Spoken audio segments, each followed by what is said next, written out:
Okay.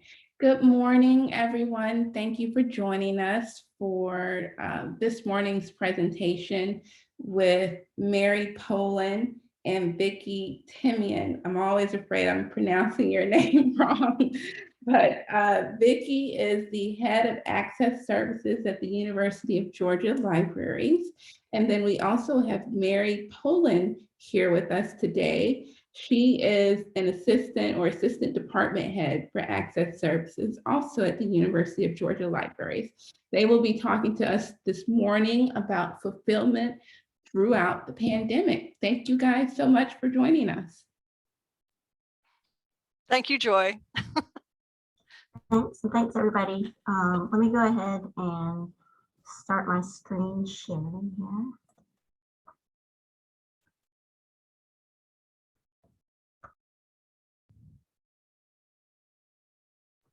All right. Can you see that? Yes. Okay. All right. We're not at the right one.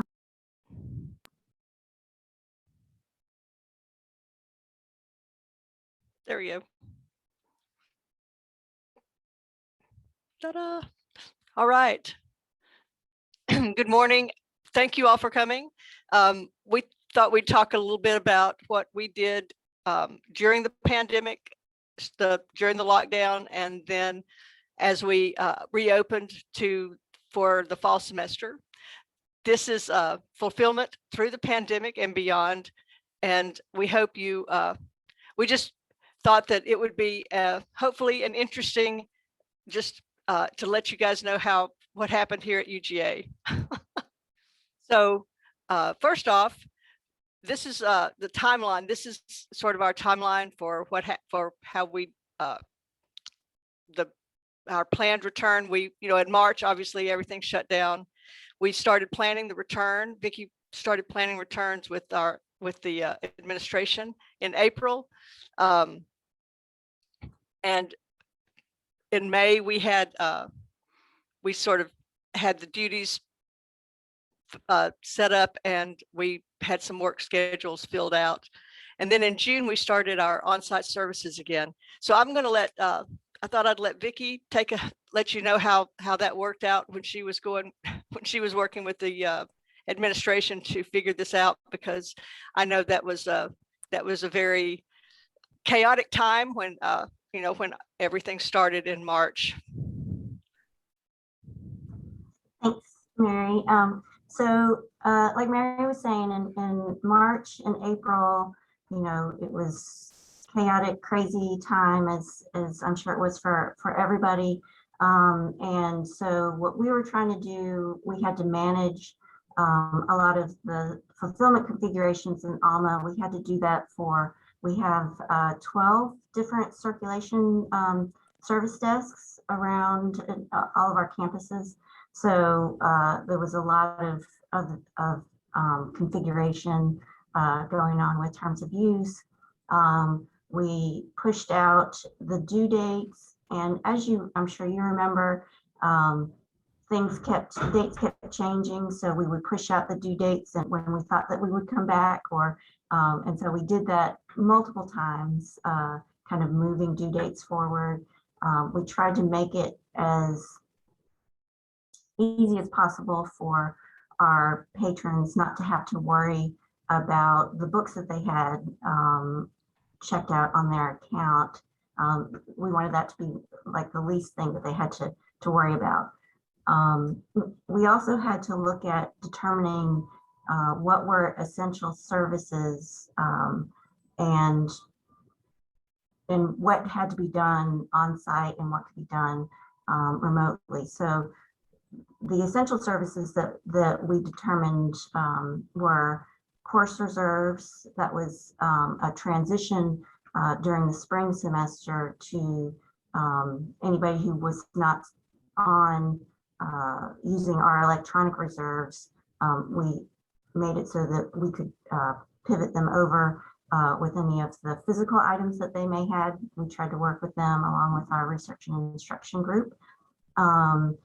Digitizing, so we wanted to have access to our collection without having people in the building. So we looked at digitizing and then retrieval of materials if digitizing wasn't a possibility. So we had a working rotation of people that would work on site, and then we had to think about in what capacity those people were comfortable doing which duties. In June, we started back with limited on-site services for the public, including contactless porch pickup is what we called it. And we did that also not only for our materials, but we also included interlibrary loan materials. Since they're in a separate department for UGA, we added in their items that could be picked up as well. And then access to the library, we did that by appointment only for computer use, for students who didn't have access, or they needed it to finish up their coursework, or there was special software that they needed that the libraries could provide for them. And then also we had people who have assigned study carrels, and so they wanted to get material out so that they could continue to do their research and their work remotely. So we would schedule times for them to come in and retrieve the contents of their study carrels.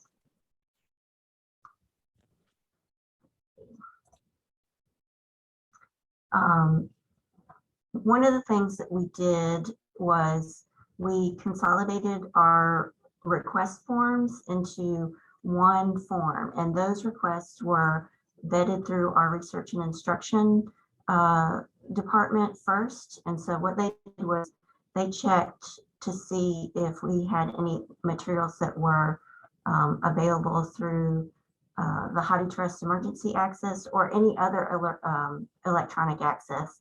And if they could not find e-access, then they sent those requests on to us to see if we could either preferably retrieve and scan the material and send it, or if it was they definitely needed the whole book, then we would retrieve and then they could pick up.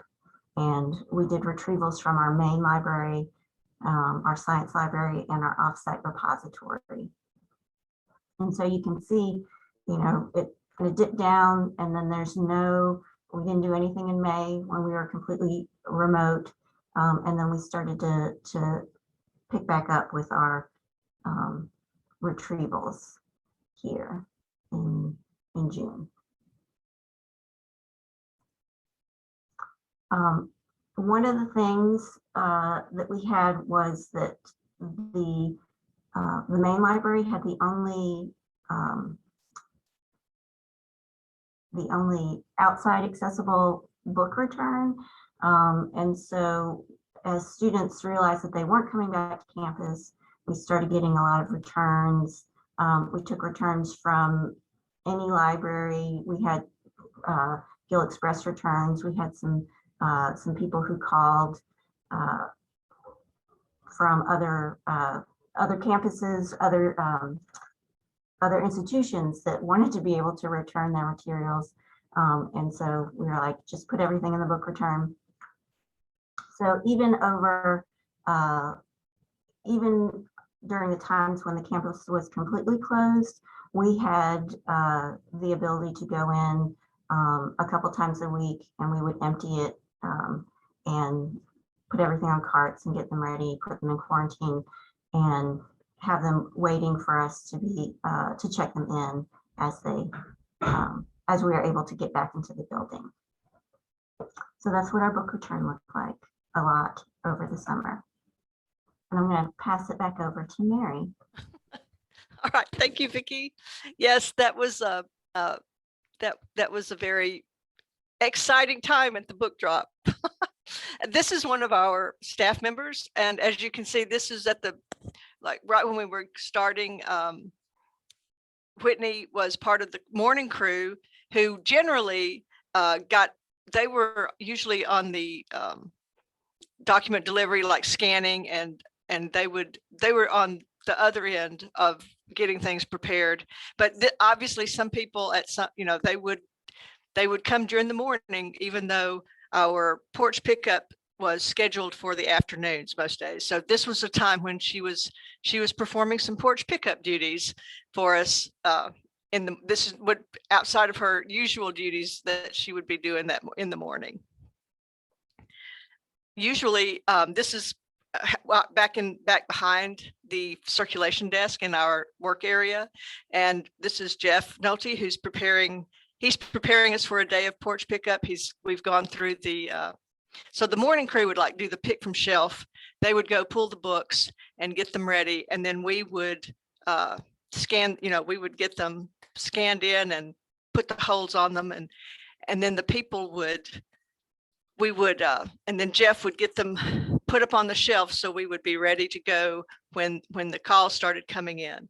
Our porch pickup, we had looked at several ways of doing it and settled on just the most simple way. When we would have the people call in and they would tell us their name and the ID number, and we would check the books. We would get the books ready, check the books out to them, and then they would call us again when they were here at the library to pick it up. And so when we got that call to pick up, we would check the book out to them and then bring it out to this table that's out here on our porch or at the front of the library here at the main library. And the person would come up and show us their ID and take their books. Now, that is obviously the ideal way. And inevitably we would get phone calls, and they would be calling from either the parking deck or from wherever they parked, and they would say that they were here, but they hadn't actually got here. So there were some interesting little kinks in that system, but for the most part, it was a very simple system, and it worked pretty well as we went through this period when they could not come into the library to pick up their books. This was a new thing that we had, we rarely checked books out to people before they were in the library. So this was something new and different that started that we did during this pandemic era. I also wanted to note that we had several iterations of where the porch pickup table. That's true, yes. And we ended up eventually putting it in front of the door to block people, because they would want to come in whenever you open the door. So yes. Yes, security. We had the security staff would they would put the tables out in the mornings for us. And so yeah, that is true. We sort of moved the table around and then wound up, yes, with that happening, sticking it there in the front. So these are just some of the changes that we had during the pandemic that we'll talk a little bit about more. We've touched on some of them. We've made changes with our overdue fines.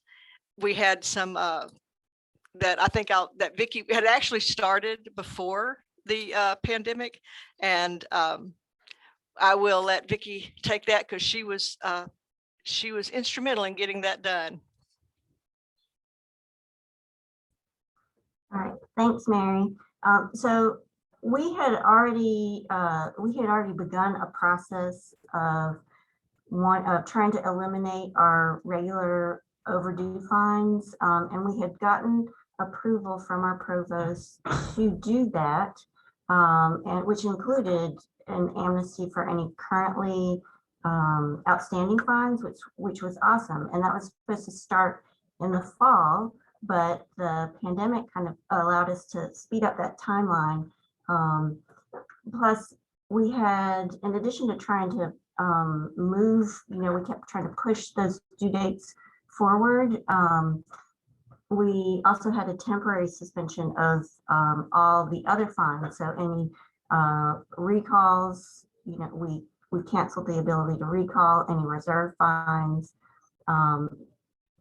We tried to be as flexible as possible in eliminating all those fees. And then as our campus opened up gradually, we wanted to have a lot of flexibility in waiving any fees as those patrons came back. So even if it was, you know, in a category that didn't fall into our regular fines for UGA patrons, our outside borrowers, we would waive fees for those folks. We would try and if people couldn't get in even after we opened, you know, and they hadn't called us beforehand, to try and work something out over the phone and they came in, we would waive those. So we try to be really flexible and not cause any negative impact with our fees.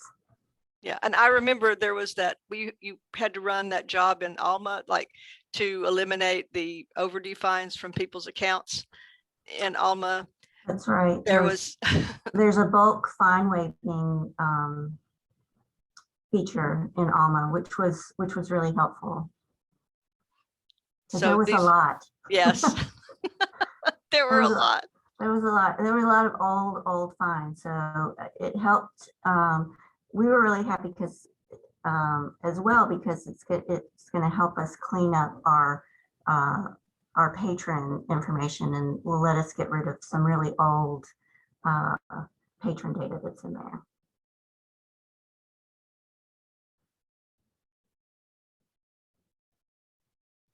Oh, Mary. Yep, got it. So another thing that we did for this porch pickup and beyond was we became a lot more flexible in who we allowed to pick up materials for people. In the past, pre-pandemic, we would not allow anyone to pick up books or anything from people unless it was the person who had requested it. That became increasingly difficult in the pandemic era, because as we got going, because of people were quarantined or they were just anxious and nervous about being out in public, and it was clear that we needed to make some changes because it got to the point where it was very difficult to justify not allowing people to have to send somebody else to pick up their stuff. We do have a form. We have a process that we call a proxy process for people who want to have someone else pick up their books, and that required filling out forms, a form and returning it. It was it was not particularly complicated. It was just a clunky process, and so as the lockdown as the quarantines continued, we decided that it would be okay for people if we had the permission, if they would call us and give us verbal permission for someone to pick them up, give us that information. And then if as a one-time courtesy, and if they wanted to have that if they wanted to continue that, then we would give the person the form to fill out and they could return it. And this this worked pretty well. We also wound up having, people would give the form and they would scan it and send it back into us so that we would, we didn't force them to have that paper form returned. And it's worked out fairly well. Nobody has really taken advantage of it. Nobody has, it hasn't happened. I think that we were concerned that, somebody would pick up a person's book and then wouldn't give it to the person or wouldn't bring it back, and then that that fine and lost book would be on a person's account that anyway, none of the bad things we thought would happen have happened yet. So this was this is probably something that was and we don't really need the paper form as long as we have as long as they've scanned it and we have a digital copy, we can always print that out. So this particular process has worked well, and as long as it's just one time, I think they can call us in and give us information, and that's worked. That hasn't had any downside to it. And I think the next thing we did, so this working during the pandemic, when as access services, we are very front facing, forward facing patron service. And we don't have, many of our functions require in person, to be in the building. So it was kind of a challenge to figure out what we could do working from home. We were fortunate that the Brown Media Archives over in the Special Collections Libraries had a huge project that they could incorporate student workers and our staff to help. It was transcription and the metadata for I believe it was pictures for the photos, I'm pretty sure. And we also started a chat service. We worked with the reference and research and instruction librarians to get on the chat, so that we monitored chat. We also obviously monitored we had the access services email that was monitored. We did record cleanup. So I thought, Vicki, do you want to talk a little bit about how we came up with some of the stuff we worked on? Sure. So we, like Mary mentioned, it was challenging for us to try and come up with, I think what we were trying to do is come up with meaningful work for access services employees. We had resources for them to do like webinars or different trainings, things that we thought would be helpful in not just access circulation ALMA work, but also, just professional development kind of training webinars. So we tried to give them a good list of resources that if they, to give them to give people some variety. So if they got tired of doing transcription work, then maybe they could do something else. Yeah. But as we started our phased reopening in the early stage, we were really trying to limit the number of people that could come into the building. We had to worry about, social distancing and that sort of thing.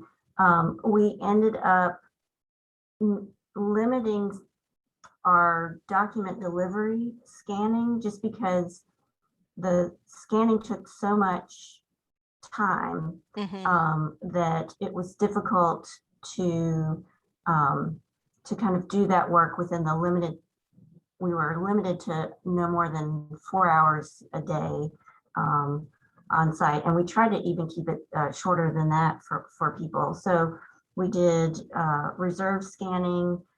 We did retrieval services for specific people. We had some the graduate school contacted us for people who were trying to finish comps or different things where they needed to get materials right away. They couldn't wait until our services expanded. They were on a timeline, and that in order to complete their complete their study. So we did some special retrievals, and then, as I mentioned before, we had kind of these access by appointment only for different areas of the library. Yeah. Yes, we had, security was particularly helpful because we would work with them to get these appointments. Our people who were in carols who needed to retrieve, they had their books. They had maybe some personal items that had been stuck in the carol when they left and couldn't come back. So they would call to make appointments, and we would work with security to allow them to come into the library, and they would take them up to whatever floor where that carol was, so that the students and our faculty or grad students could retrieve their stuff. Also, we worked with, I think, security. They would call because there were people who needed our scanners, or needed to print something, or maybe had to use a computer. So those also came through. They would call and make appointments, and security would would let them in. Security was very active during this time because they were obviously essential. So, they were some of our essential people in the library. And then we started fall semester, which was, they were allowing students back on campus, and we had to, this is where we had to determine who was going to be, who could telework, who had, versus who could be on site. There were people with ADA accommodations. We had to, social distancing was a big thing in the back, at the desk. So that was something that had to be worked out. Who could be, how was that going to work? We have an open office, so it can be tricky on how to keep people that's 6 feet, I think it was 6 feet distance apart. There were also, we have, there were concerns with people who, how fair was it to, that some people could work from home, some people it was difficult for them to work from home, and trying to be equitable to everybody in that, with all those situations. We also had to deal with students and staff who may have either come in contact, who had, for whatever reason, had to quarantine or self-isolate, either because of contact with someone who tested positive for COVID-19 or the fear that they might have it.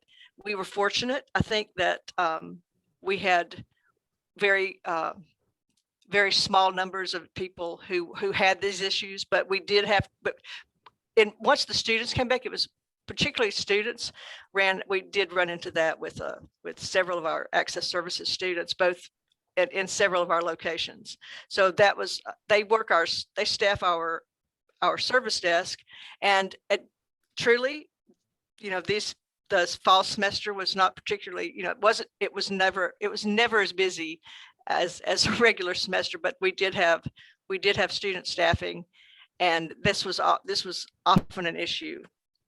So yeah, I would just mention that with the equity concerns, I think particularly in the beginning, like in the summer, as we were starting to phase back in to work on site, when concerns were really heightened about safety and airflow and all that. I think that was probably the most stressful, intense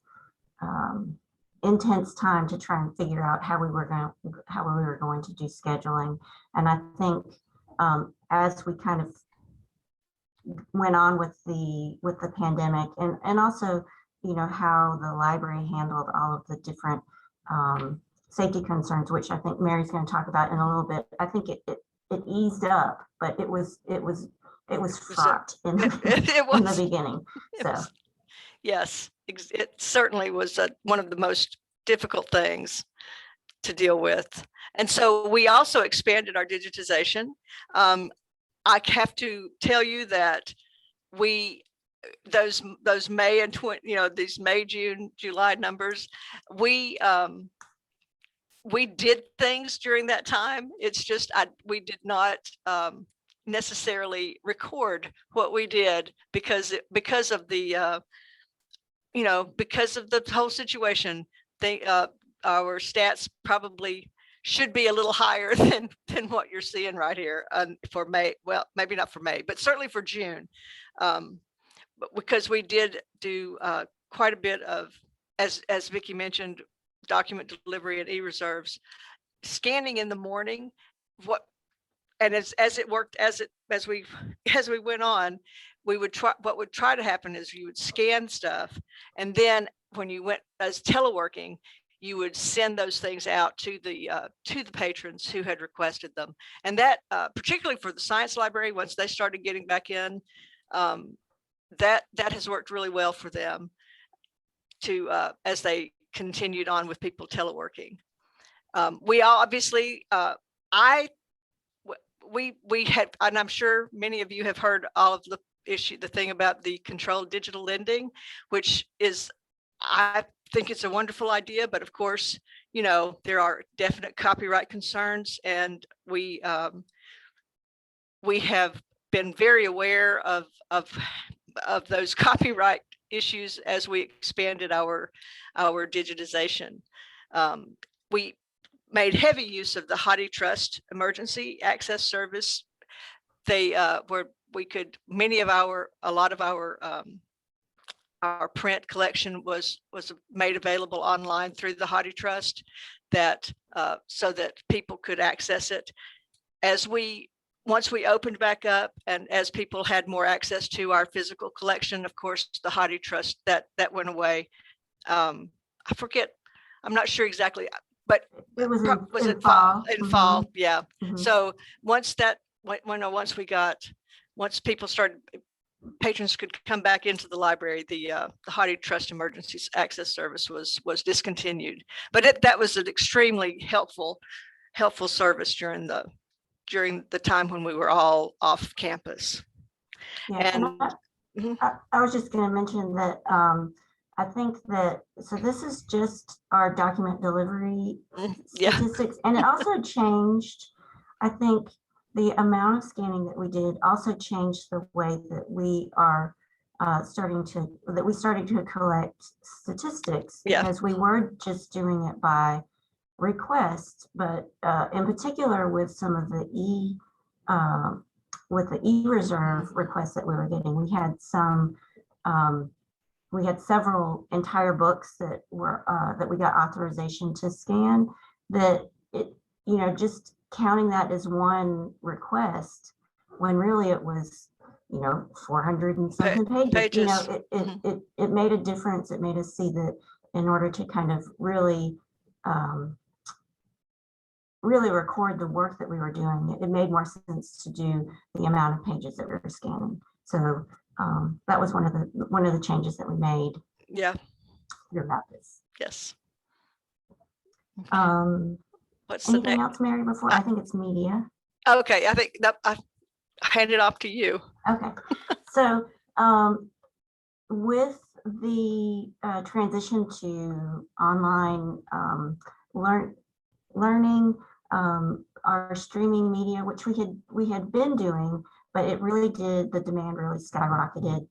We had been in the process, we were doing, we had, I don't know that you want to call it a pilot program, but we had with Canopy, where we were doing more open requesting that included both faculty and students. So this is pre-pandemic, and that got to be too much to handle. So we went back down and we were just doing faculty requests. But then in the pandemic, that faculty demand rose again. So just during the pandemic time, we, our media desk supervisor, he worked with acquisitions and ordered close to 900 streaming media titles. What was challenging, I think, was trying to negotiate with, trying to find films on different platforms and work out how those could be, excuse me, made available to students for classes. So he ended up also having to create a Kaltura account so that they could host some of these streaming films. And so I think that the streaming media is another area that really highlighted some concerns, and is something that we're going to have to focus on, how we want to move forward on that. So so this is sort of how I felt personally during the pandemic, and after, and as we reopened, these crazy hours that were fairly, that fluctuated quite often, even, anyway, I felt like our hours of operation, that was one of the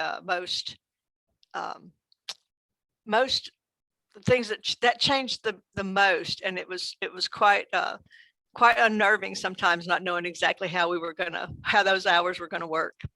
And as we reopened, what in the past, pre-pandemic, access services hours and building hours were the same. If that building was open, we had someone here, someone was here in the access services department. This changed after the pandemic got, once we started to reopen, the building hours and our access services department's service hours have sort of split off, and now the building will, would be open for hours that when we would be closed. This had happened a little bit during finals at the science library. We had a little bit of experience with that, but Maine had never, we had always, our hours had sort of stuck really close with the building hours. We also had our a student assistant budget cut. So we had, we were limited in the number of students that we could hire to work for us. So we were unable to fill a lot of those hours sometimes, that was one of the reasons why our hours sort of split off from the building. We had a reduction in staff positions. It was not that anyone was laid off. We just want, if somebody, we did have people who changed jobs during the pandemic, and once those people, once those positions were vacant, they were sort of frozen. So we did not hire, we didn't have the staff that we've had in the past. And once we started to reopen the building, we made sure there were safety measures in place. Now we have plexiglass barriers at the service desks. They're all, they're around, so that people are, there's sort of a protection between the patron who comes up to the desk and the person working at the desk. We quarantine materials. When we started, I think it was 4 days we quarantined materials for. Anything coming back in from outside would go into quarantine, and we would then backdate them after 4 days. We also worked with security and made sure and the admin made sure we had plenty of gloves and masks and cleaning supplies so that we could clean the surfaces, and that people could, if they wanted, could use gloves whenever they were working. I think they used gloves a good bit at Porch Pickup, and obviously masks. If you didn't have your own, we had masks here that people could use.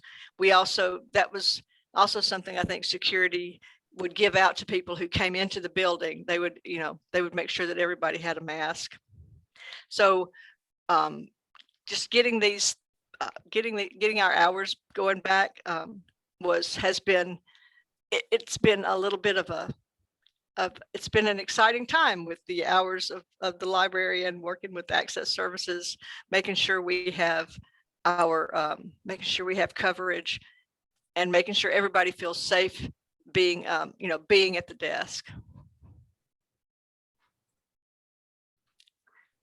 So these are just things that we found that disruption is a gift, because it allows you to do things, it allows you to view things differently, and see how you have maybe become kind of stuck in a particular pattern that you should really have thought about changing sooner. We also found that change is easier when you haven't got any choice in the matter, because then there's just no option. You have to do something and you have to change. Whereas if you can wait, I think we do tend to put that off if we can possibly, if we don't absolutely have to make any changes. We also discovered that we should really take a look at our policies and our rules and regulations a little more regularly, because sometimes, if it works, you just leave it. You really don't try to change it. And some of these rules that we noticed during as we got into the pandemic, we noticed that we should really, that they were, many were unnecessary or needed to be changed so that they would be more, they would work better. And then we also, and I'm sure many of you know this, is that as you work better, you do better, when you can all work together as a team and get things done. And this, hopefully, we hope, as we worked through this pandemic, became closer as a team and as a department.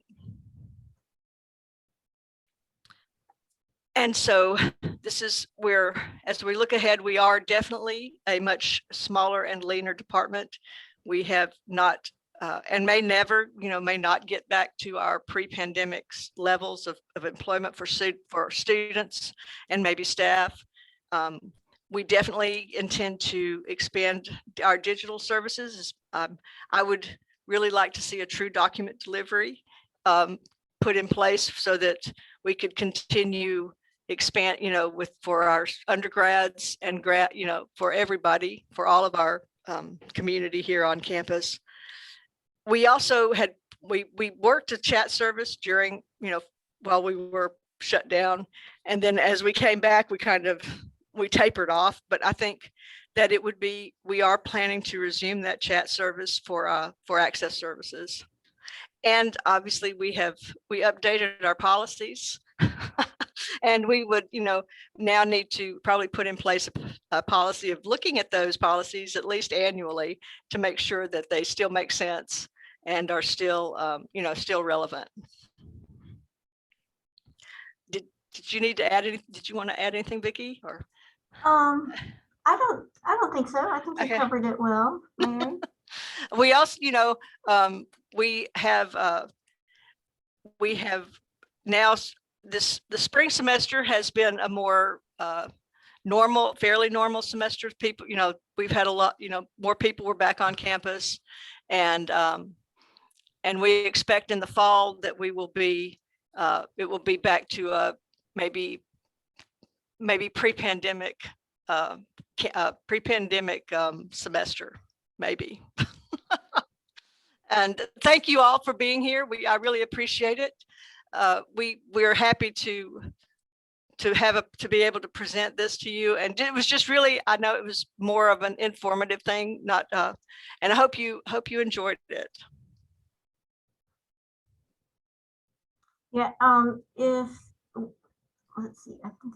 Hey everyone, if there are any questions, please go ahead and type them into the chat, not the chat, the Q&A. And if you want to speak and ask your question, you can use the raise your hand feature. Or if anybody has something that they want to share that they did at their institution, or something that you learned or that you are wanting to implement, any changes. Oh yeah, that would be great. We would love to hear stories about how everyone else did it. If you'd like to speak, go ahead and use the raise your hand feature.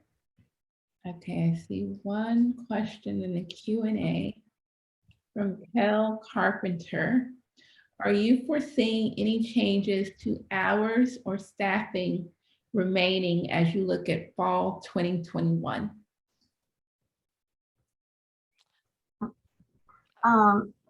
So I'll start, Mary. You can jump in. Okay. So we are looking at for hours, whether or not, like looking back at statistics from pre-pandemic times to see, we normally are open, the main and science libraries are open the same building hours. So 7:30 in the morning until 2 a.m. Most like Sunday through Thursday. Yep. Anyway, so that we're looking to see if we really need service from that, at least that 12 to 2. So I think that's one of the things that we are trying to, because we have that data and it's pretty easy to pull out of Alma. So we want to see if we can present something, or even just look and see, well, yeah, we do have people who are checking out from the 12 to 1 hour, but maybe not from the 1 to 2. So I think that it gives us a good background to look at that. And I would say we have been able to hire some people back. We did lose permanently, I think 3 positions. So, but then, you know, we have to look at, can we, you know, are we functioning well with the staff that we have? And I would say that we're still in a pretty good place right now, but that could change. Mary? I agree. I do think, yes, I totally agree that 12 a.m. to 2 a.m. Could certainly be just building out. You know, I think we could, I don't know that there's a whole lot of services, but that, like Vicki said, that is certainly item, you can pull that out of Alma to see how many things were actually really checked out at that time. And that's pretty much the only, you know, it had been just that students staffing the desk from 12 a.m. to 2 a.m. And that, so pretty much the only service would have been, you know, returning, you know, checking things out or returning books. That would have been all they could do. Okay, awesome. Yeah. We have another question from Lucy Harrison. What is the biggest or most impactful change that you made during the pandemic that you will be continuing? I totally think it's that where we got rid of the overdue fines. I mean, I think that's a huge thing, that we were always dealing with money and, you know, getting people with phone calls from people about their overdue fines and students. So I think that is one major thing that has been very impactful. I would like, also would like the digitizing, I think, is going to be huge if we can, once we can get that started and get that going. Yeah, and I would say, you know, if we were hedging, I mean, I think that we were going to do the fines anyway. Yeah.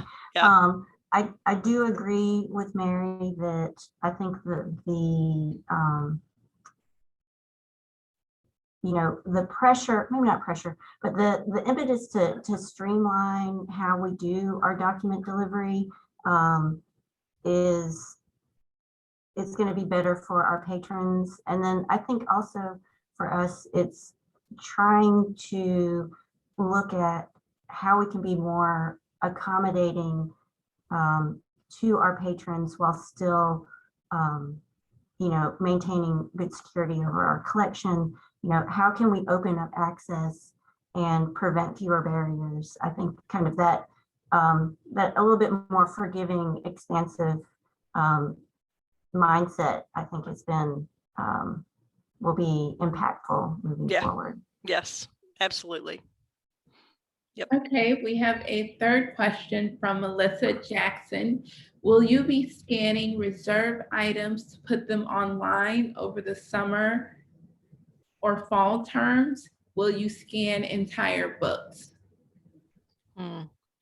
So we do have just a regular e-reserve, and we do scan sections from books. I think that we had a temporary kind of a temporary stay.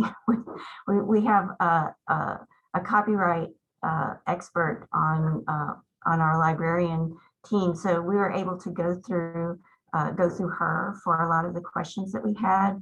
And I think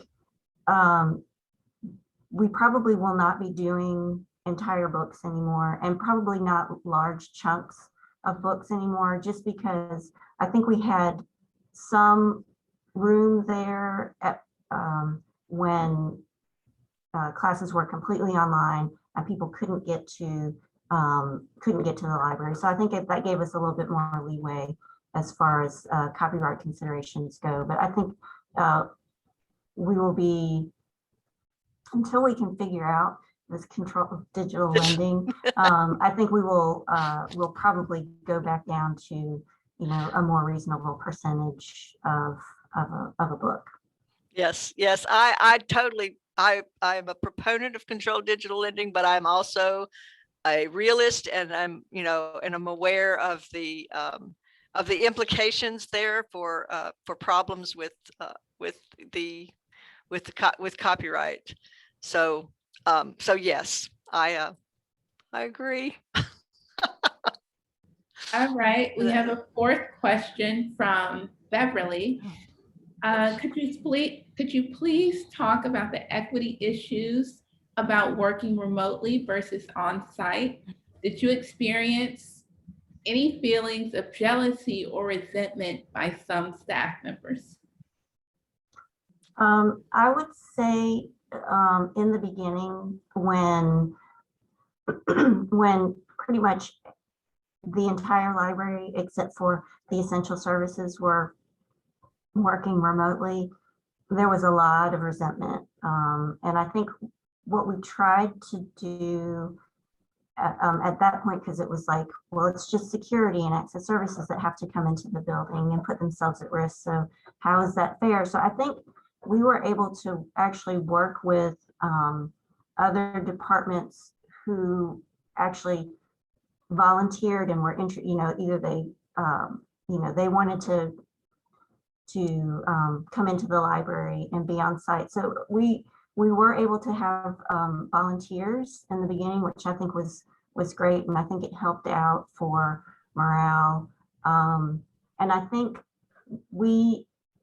our teleworking policy is we had to keep going back to, it's based on what your job duties are and your position description. And so unless we wanted to change something fundamentally with their job, there were some hard conversations to have, but I think that we had to go back to this is kind of what we can accommodate, and then work together as a department to see how flexible we could be with schedules. And then of course there were, people who could have the ADA accommodations were, that I think they made that as easy, I think they were the university and the library's administration as a whole, whereas they tried to make that process as easy as possible to go through. And then if there was any way where people could to telework, that we had a lot of leeway from administration to work with our staff, the staff about it. And I think that we were lucky in that we had people who wanted to be on site. Yeah. And so I don't think that we would have ever been in any particular danger of not having enough people on site. But I think there was definitely some resentment sometimes where people who wanted to be on site anyway, but maybe wanted some flexibility as to when they were on site. I think there might be some of that going on, but I think it's kind of eased off as we've opened up a little bit more. Yeah. But definitely in the beginning. It was yes. It was I think it was just a lot of anxiety and just around the whole uncertainty about the disease, about the COVID-19 and what it would, I think the pandemic was exacerbated by all the uncertainty that came with it. And but yes, as we have gotten into spring semester, I think the summer and fall of 2020 were particularly difficult. But the spring, as we've gotten into this, the spring things have gotten better. Right.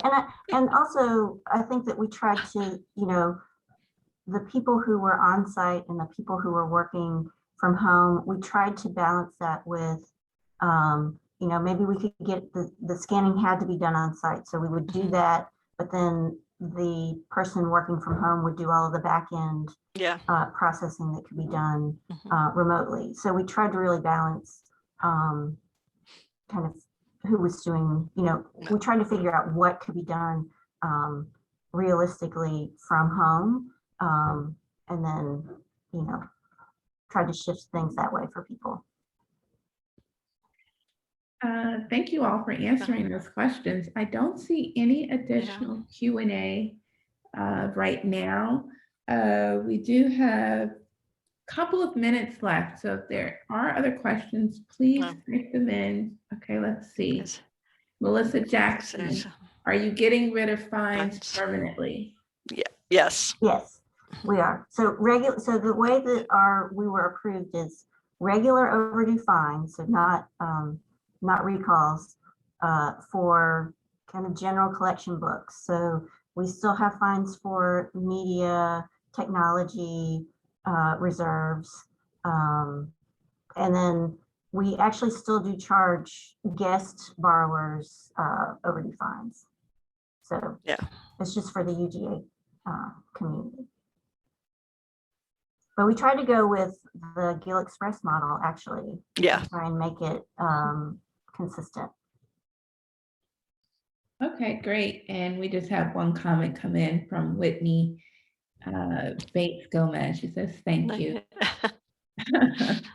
And I will say, I don't see any more, no hands raised, no Q&A. I will say that I think this was a very insightful presentation. I really enjoyed hearing about,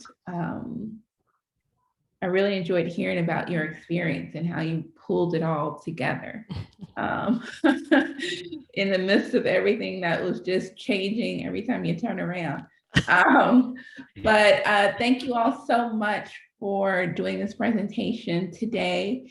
And as I said earlier, at the top of the hour, the recording will be available eventually. And the slides for Mary and Vicki's presentation will also be available on the conference platform immediately after the session closes. We'll do one more check. I don't see any hands. Don't see Q&A. Okay, great. Well, thank you guys so much. And thank you, everybody. Thanks, everybody. All right. Y'all have a good day. All right, you too. Bye-bye.